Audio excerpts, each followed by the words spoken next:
I recently read the book The One Thing by authors Gary Keller and Jay Papasan. Gary is the founder of the largest real estate agency in the United States, Keller Williams. He is also a best-selling author and a successful business coach. Over the years, he's learned to achieve success in a rather unconventional way. You see, after college, Gary got into the real estate industry and was hell-bent on being the best in his field. He bought into the philosophy that if you're going to succeed, you need to juggle many things and take on many responsibilities. Each morning, he would listen to an inspirational theme song just to pump himself up to get ready for the torrent of demands that would come his way. Gary ended up dissipating his energy so far and stretching his attention so thin that he eventually burned out. Gary says, "It got me success and it got me sick. Eventually, it got me sick of success." At that point in his career, he decided to try a different approach. He intentionally started focusing on fewer things. He says, "I challenged the axioms of success, and guess what? I became more successful than I'd ever dreamed possible, and felt better than I'd ever felt in my life."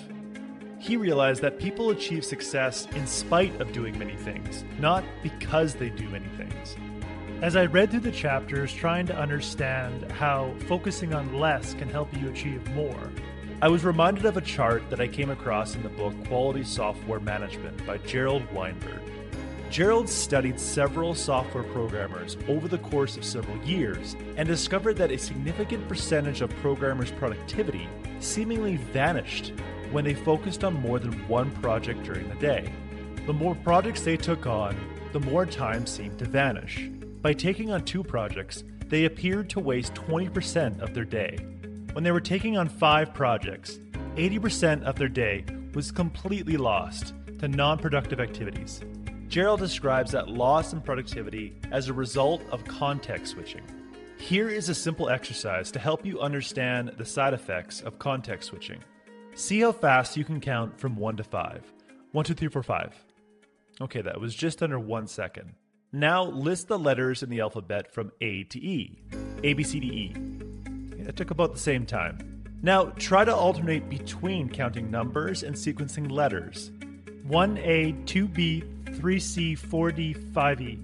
Alternating my focus to complete both tasks took me twice as long as doing each task independently. Now why is that? Both tasks are super easy and familiar to me. Why is there such a significant drop in my performance? Well, the book The One Thing describes that the extra time needed to switch your focus adds up because we need time to make the decision to switch, and we need to remember where we left off before we switched. We also need to recall the rules of executing a particular task.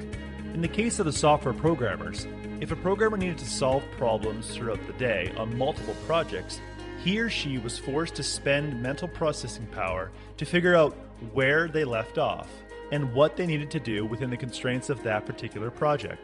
Whenever we have more than one priority at any given time, or are asked to manage more than one project throughout the day, we experience the energy depleting, productivity destroying effects of switching our focus. To minimize switching costs throughout the day, we need to get good at asking a question when we are tempted to focus on more than one priority at a time. Why a question? Well, questions direct our focus. They engage our critical thinking. When we ask a question, our brain will always try to answer it. Asking better questions allows our brain to come up with better answers. The question that stands at the heart of this book, and at the heart of your moment-by-moment effectiveness, is what one thing can I do such that by doing it makes everything else easier or unnecessary? Ask this question when you feel anxious or overwhelmed. Ask this question when you feel yourself getting distracted. Ask yourself this question over and over again until you develop laser-like focus. This question shapes our thinking 2 ways. First, it reminds us that if we want to be a peak performer, there is no such thing as having priorities. There is only one priority, one most important thing in this moment in time. Oftentimes, we think things are equally important because we have so many requests coming our way. A feeling of overwhelm makes everything seem urgent, and we mistake that urgency for importance.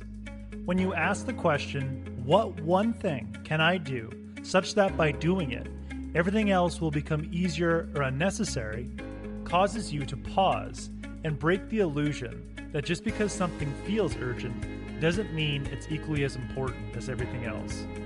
When you ask the question enough, inevitably, one thing will rise to the surface, allowing everything else to fade away.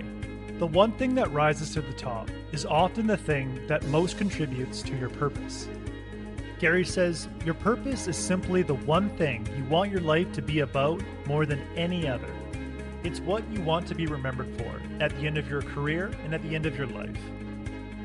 The second way that this question adjusts your focus is by making you think of the future impact of your actions. It turns out that when you knock over a single domino, it has the ability to knock over a subsequent domino that is 50% greater in size. You want the completion of your one thing to have the same domino effect on future things. You want to take the smallest action right now so that future actions that seem daunting are either easier or unnecessary. For example, let's say your priority is acquiring a new client for your business. Although there are many things that you could do to do this, the first small thing that you could do is 2 minutes of research on that client. That research will enable the eventual meeting to go smoothly, allow you to build rapport with that client, and make acquiring that client much, much easier. To paraphrase Gary Keller, the key to success isn't doing more, it's doing a few things really well. So stop paying switching costs and start asking the focusing question throughout the day to stay focused on one thing at any given moment.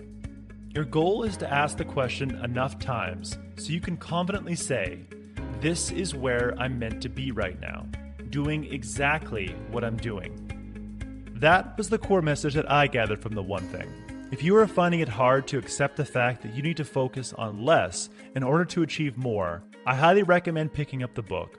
If you would like a one-page PDF summary of the other insights that I got from this book, just click the link below and I'd be happy to email it to you. If you already subscribe to the free Productivity Game newsletter, this PDF is sitting in your inbox. Thanks for watching, and I hope you have a productive day.